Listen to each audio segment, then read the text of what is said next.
Hello guys, मैं विजय आपका अपने YouTube channel Prayagraj tech and non tech पे आप सभी का स्वागत करता हूं। देखिए, जैसा कि आप सभी लोग जानते हैं कि हम लोग निमी क्वेश्चन बैंक भारत स्किल का क्वेश्चन सॉल्व कर रहे थे। इसके पहले हम लोगों ने 15 क्वेश्चन तक सेल एंड बैटरी का सॉल्व कर लिया था। अब हम 16 क्वेश्चन की तरफ चलेंगे।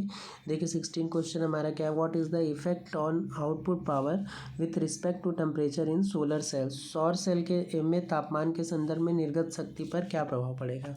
तो देखिए, अगर हम सोलर सेल की बात करते हैं तो और निर्गत शक्ति की अगर बात करते हैं तो निर्गत शक्ति में क्या होता है कि उसका जो पहले ऑप्शन देखते हैं। देखिए, no effect on change in temperature, तापमान में कोई प्रभाव नहीं होता। नहीं, ये गलत है, क्योंकि उसके तापमान में जो होता है वो प्रभाव होता है, उसके तापमान में कमी आती है। तो देखिए, अब और देखते हैं, increase with increase in temperature, तापमान में वृद्धि के साथ वृद्धि नहीं। Decrease with increase in temperature, ये भी नहीं होता है। Decrease with decrease in temperature, तापमान में कमी के साथ आउटपुट में कमी।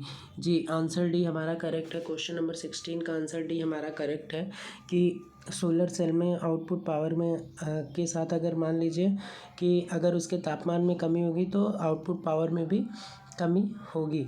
तो देखिए, अब हम नेक्स्ट क्वेश्चन नंबर 17 की तरफ चलते हैं। क्वेश्चन नंबर 17 हमारा क्या है कि बैटरी में आवेशन के समय हाइड्रोमीटर का क्या उद्देश्य है। What purpose of the hydrometer is use during charging of battery.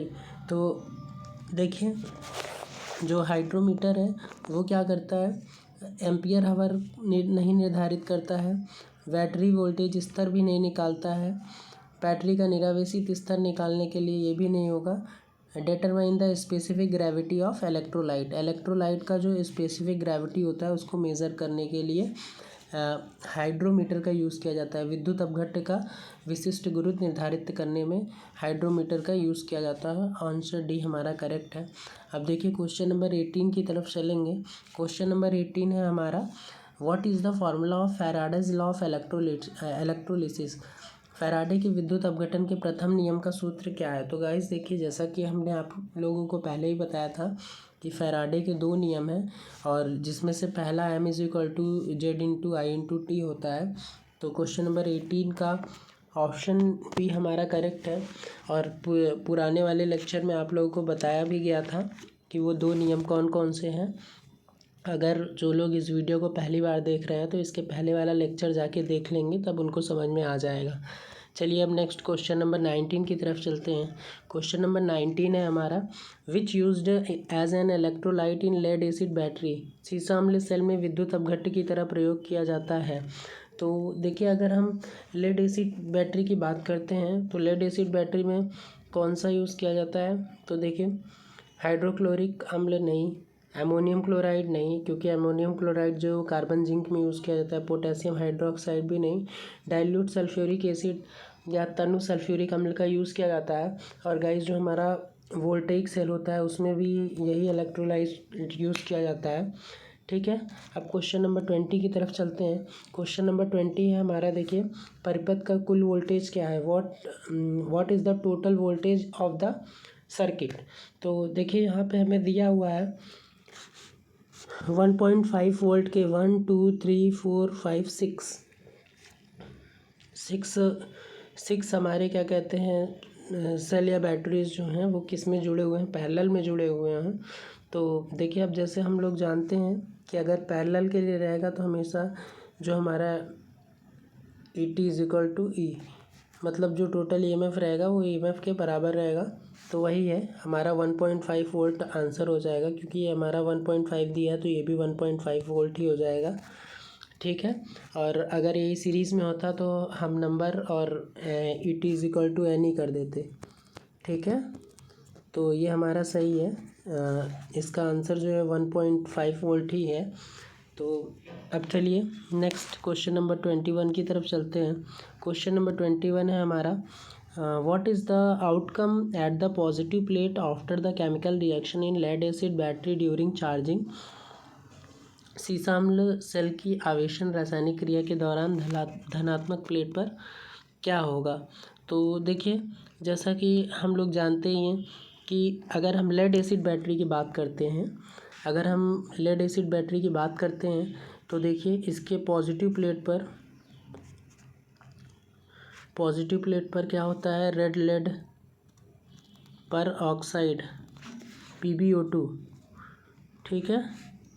और अगर हम इसके निगेटिव प्लेट की बात करते हैं तो निगेटिव प्लेट पे क्या होता है, लेड होता है, जिसे स्पंजी सीसा भी बोलते हैं, ठीक है।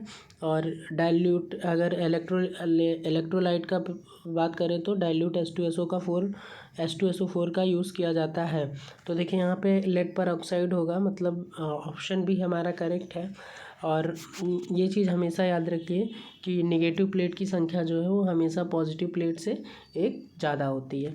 तो क्वेश्चन नंबर 21 का ऑप्शन बी हमारा करेक्ट है। अब देखिए क्वेश्चन नंबर 22 की तरफ चलेंगे। क्वेश्चन नंबर 22 है हमारा, why the went plug is kept open during charging of a battery. Battery के आवेशन के दौरान वेंट प्लग को क्यों खुला रखा जाता है।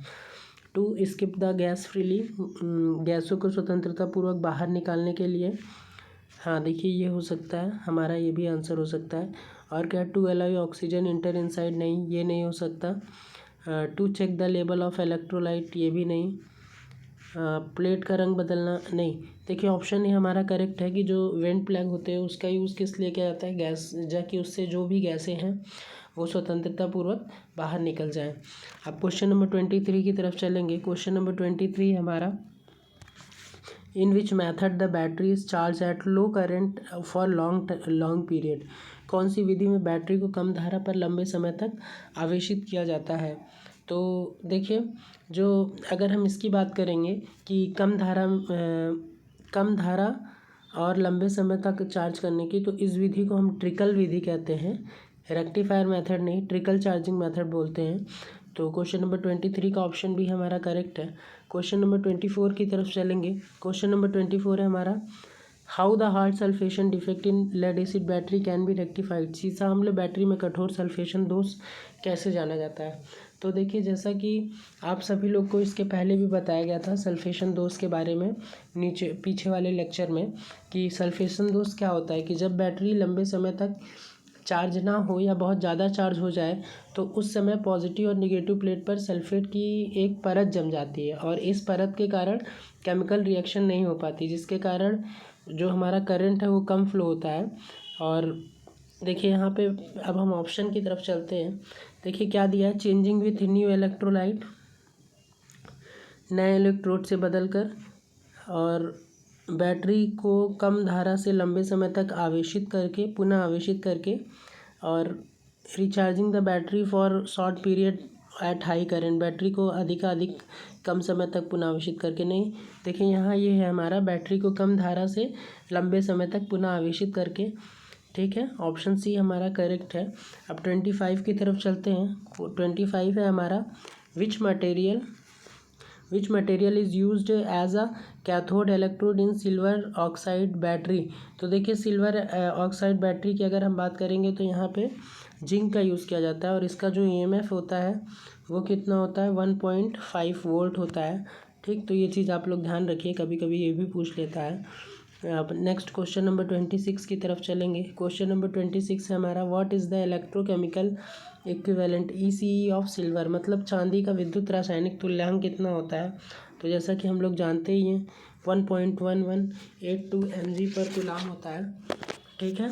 अब नेक्स्ट क्वेश्चन नंबर 27 की तरफ चलेंगे। क्वेश्चन नंबर 27 है हमारा, what is the outcome of the chemical reaction takes place in negative plate of lead acid battery during discharging. सीसा अम्ल सेल के निरावेशन की क्रिया के दौरान ऋणात्मक प्लेट पर क्या आएगा। तो देखिए जैसा कि अगर हम ड्यूरिंग डिस्चार्जिंग के दौरान की बात करेंगे तो पहले पॉजिटिव प्लेट पर रिएक्शन देखते हैं। पॉजिटिव प्लेट पर रिएक्शन क्या होगा, PbO2 plus S2 plus H2SO4, और ये रिएक्ट करेगा तो क्या हो जाएगा, PbSO4 प्लस 2H2O, ठीक है। और अगर हम ऋणात्मक प्लेट की बात करेंगे तो यहाँ पे निगेटिव प्लेट देखिए कैसे करेंगे, Pb प्लस SO4, और ये हमारा क्या बन जाएगा, PbSO4, ठीक है, मतलब लेड सल्फेट बन जाएगा। ऑप्शन सी हमारा करेक्ट है क्वेश्चन नंबर 27 का, ठीक है। अब देखिए क्वेश्चन नंबर 28 की तरफ चलते हैं। क्वेश्चन नंबर 28 है हमारा, what is the purpose of separator in lead acid battery. तो देखिए ये बोल रहा है कि लेड एसिड बैटरी में सेपरेटर का क्या काम होता है। तो जैसा कि इसके पहले वाले भी लेक्चर में बोला, मतलब बताया गया था आप लोग को कि जो हमारा सेपरेटर होता है उसका कार्य क्या होता है। तो ये क्या करता है कि जो पॉजिटिव और निगेटिव प्लेट होती है उसके बीच शॉर्ट होने से बचाता है। तो देखिए यहाँ पे दिया है to provide the path of electrolyte phase, तो ये गलत है। To hold the positive and negative plate formally, अच्छे से पकड़ने के लिए नहीं, ये भी गलत है। To avoid short in between the positive and negative plate, ये सही है हमारा। तो क्वेश्चन नंबर 28 का सी ऑप्शन हमारा करेक्ट है। क्वेश्चन नंबर 29 की तरफ चलेंगे। क्वेश्चन नंबर 29 है हमारा, which instrument is used to measure the specific gravity of electrolyte in lead acid battery. तो देखिए अगर विशिष्ट घनत्व की बात करेगा तो वहाँ पे हमेशा हाइड्रोमीटर का यूज़ किया जाता है। विशिष्ट घनत्व को मेज़र करने के लिए हाइड्रोमीटर का यूज़ करते हैं। अब देखें नेक्स्ट क्वेश्चन नंबर 30 है। क्वेश्चन नंबर 30 हमारा क्या है कि ये which type of inverter circuit, inverter परिपथ कौन सा है। तो देखिए यहाँ पे इसको हम बोलते हैं SCR यूज्ड इन्वर्टर बोलते हैं। तो क्वेश्चन नंबर 30 का ऑप्शन बी करेक्ट है। क्वेश्चन नंबर 31 की तरफ चलेंगे। क्वेश्चन नंबर 31 है हमारा, what is the effect of buckling defect in lead acid battery. सीसा अम्ल बैटरी में बकलिंग दोष पर क्या प्रभाव पड़ता है। देखिए जैसा कि आप सभी लोगों को बताया गया कि बकलिंग क्या होता है कि जब बैटरी ज़्यादा चार्ज हो जाए तो प्लेटें गर्म होकर के मुड़ जाती हैं, यही हमारा बकलिंग दोष कहलाता है। ठीक है, और इसका निवारण क्या है कि प्लेटों को बाहर निकाल कर उन्हें सीधा करना पड़ता है।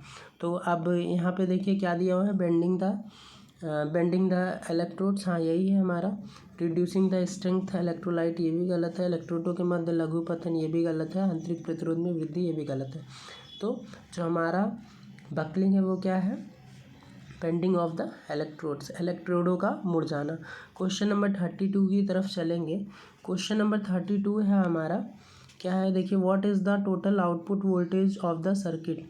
ठीक है, तो अभी जैसे हम लोग ने पीछे पैरेलल में सॉल्व किया था, अब देखिए अब यहाँ पे जो है सीरीज़ की बात कर रहा है, तो आप लोगों को फार्मूला बताया गया था ET = NE। अब 1.5 वोल्ट है और इनटू कितने हैं, 1 2 3 है, तो बस हो गया हमारा। ठीक है, कितना आंसर आ जाएगा हमारा, 4.5 हो जाएगा। क्वेश्चन नंबर 32 का ऑप्शन डी हमारा करेक्ट है। अब देखिए क्वेश्चन नंबर, बस इतना ही क्वेश्चन है। तो गाइस आज यहीं तक ये सेशन समाप्त होता है, और आप लोग चैनल को सब्सक्राइब ज़रूर करिए, वीडियो को लाइक करिए, और कुछ डाउट है तो कमेंट ज़रूर करिए। Thank you. अब मिलते हैं नेक्स्ट सेशन में।